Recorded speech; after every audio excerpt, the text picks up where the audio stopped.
Hi, welcome back to Vaibhav Jahnavi channel. ప్రస్తుతం మేము భువనగిరి దగ్గర స్వర్ణగిరి దేవాలయంకి వెళ్తున్నాము. దూరం నుండి టెంపుల్ వ్యూ చాలా బాగుంది. ఈ ఆలయం తెలంగాణలో ఉంది. ఇదేనండి మెయిన్ ఎంట్రన్స్ గుడికి. ఈ ఆలయాన్ని తెలంగాణ తిరుమల అని కూడా అంటారు. యాదాద్రికి స్వర్ణగిరికి మధ్య ఉన్న డిస్టెన్స్ 20 కిలోమీటర్స్ అంతే అండి.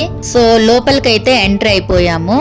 ఇక మేము కార్ పార్కింగ్ ఏరియాకి వెళ్తున్నామండి. అక్కడ కార్ పార్క్ చేసేసి స్వామివారి దర్శనానికి అయితే వెళ్తాము. కార్ పార్క్ చేసినందుకు 40 రూపీస్ చార్జ్ చేస్తున్నారు. ఈ ఆలయం అనేది 22 ఎకరాస్లో ఉందంట. టెంపుల్కి స్టార్టింగ్లో బ్రహ్మరథం ఉంది. ఇది ఒక వాటర్ ఫౌంటైన్, చాలా బాగుంది. ఫుల్ లైటింగ్స్తో కనిపిస్తూ ఉంది కదా, అది జలనారాయణ స్వామి ఆలయం అండి. అది మీకు లోపలికి వెళ్ళాక చూపిస్తాను ఎలా ఉందో. బయట నుంచి చూడండి ఎంత వండర్ఫుల్గా ఉందో అసలు. స్టెప్స్ దగ్గరికి వెళ్తున్నాం. 108 స్టెప్స్ ఉన్నాయి ఇక్కడ.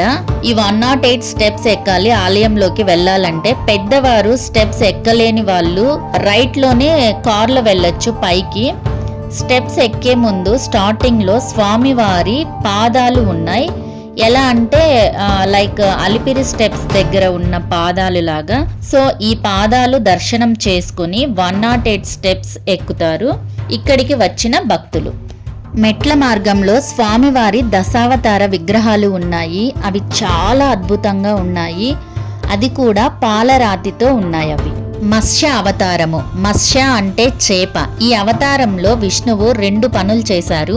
ప్రళయకాలంలో జీవరాశులను నావలో జలనిధిని దాటించడం, వేదాలను కాపాడడం. కూర్మ అవతారం. కూర్మం అంటే తాబేలు. దేవదానవులు అమృతం కోసం పాల సముద్రాన్ని మదించడానికి ముందర పర్వతాన్ని కవ్వంగా నిర్ణయించి పాల సముద్రంలో వేస్తే అది కాస్త ఆ బరువుకి పాల సముద్రంలో మునిగిపోతుంటే విష్ణుమూర్తి కూర్మావతారంలో దానిని భరిస్తాడు.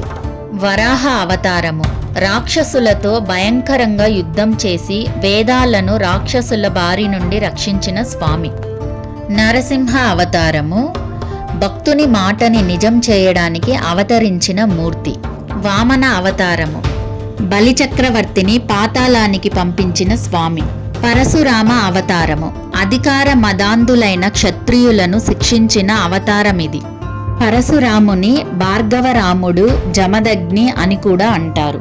మెట్ల మార్గంలో ఇలా ఒక్కొక్క స్వామిని దర్శనం చేసుకుంటూ పైకి వెళ్తున్నారండి అందరూ. సో ఇది నాకైతే చాలా నచ్చింది, అసలు చాలా బాగుంది ఇక్కడ. శ్రీరామ అవతారము. రావణాసురుణ్ణి వధించిన శ్రీరామమూర్తి.